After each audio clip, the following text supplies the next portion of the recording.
கோயம்பேடு பேருந்து நிலையம் தேவை தேவை. ஆனால் கிளாம்பாக்கம் பேருந்து நிலையம் பேராசை. மீனம்பாக்கம் மின்னூர்தி நிலையம் என்பது தேவை, எசென்சியல், தேவை, அவசியம். ஆனால் பரந்தூரிலே 5369 ஏக்கர்ல மின்னூர்தி நிலையம் என்பது பேராசை. எழுப்புகிற கேள்விக்கு நீ பதில் சொல்ல. மீனம்பாக்கம் மின்னூர்தி நிலையத்தில் இந்த நாட்டில் இருக்கிற எந்த தலைவனை விட அதிகமா பறக்கிறது நான் தான். ஏன் தினம் கூட்டம். மதுரைக்கு போவேன், கோயம்புத்தூர் போவேன், திருச்சிக்கு போவேன், தூத்துக்குடி போவேன். இவங்களும் சொந்த விமானம் வச்சு போவான். ஆனால் நான் ஒரு தடவை இங்க வசதி பத்தல அப்படின்னு சொல்லலையே. இந்த மின்னூர்தி நிலையத்தை பெருசா கட்டும் அப்படின்னு சொல்லலையே. ஒரு கேள்வி உங்களுக்கு எழுப்புறேன். கோயம்பேடு பேருந்து நிலையத்துக்கு இடத்த கொடுத்தது யாரு? மக்கள். மீனம்பாக்க மின்னூர்தி நிலையத்துக்கு 1301 ஏக்கர் நிலத்தை கொடுத்தது யாரு? அது தாங்கல.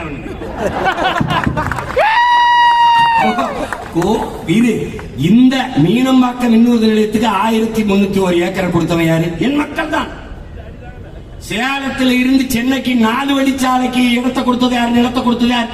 வீட்டை இடிக்க, கடையை இடிக்க அனுமதிச்சவன் யார்? என் மக்கள் தான். தேவை தேவை.